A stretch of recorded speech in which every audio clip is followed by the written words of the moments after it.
Hello, എല്ലാവർക്കും സുഖമല്ലേ? ഇന്ന് ക്യുക്കായിട്ടൊരു ഫ്രൈഡ് റൈസിൻ്റെ റെസിപ്പി നോക്കിയാലോ.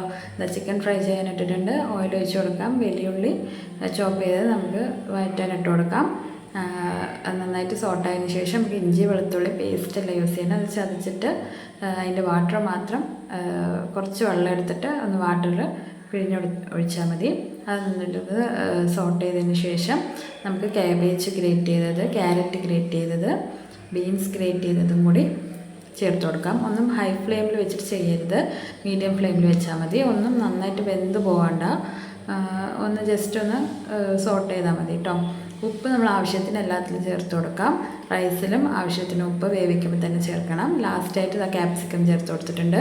അത് ഒന്ന് വഴറ്റിയതിന് ശേഷം നമ്മൾ വെജീസൊക്കെ ഒന്ന് സൈഡിലേക്ക് മാറ്റിയിട്ട് എഗ്ഗ് സ്ക്രാമ്പിൾ ചെയ്യാനിടാം.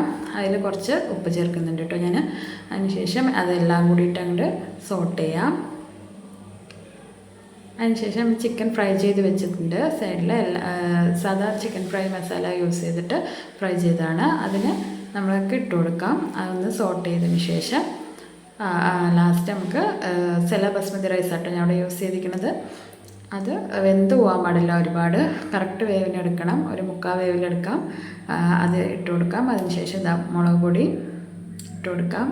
ഒരു പിഞ്ച് ഗരം മസാല ഇട്ട് കൊടുക്കാം. അതിന് ഇടയിൽ ഞാൻ കുറച്ചൊരു സ്പൂണ് സോയ സോസ് ഇട്ട് കൊടുത്തിട്ടുണ്ട് കേട്ടോ. അത് വിട്ടുപോയതാണ്.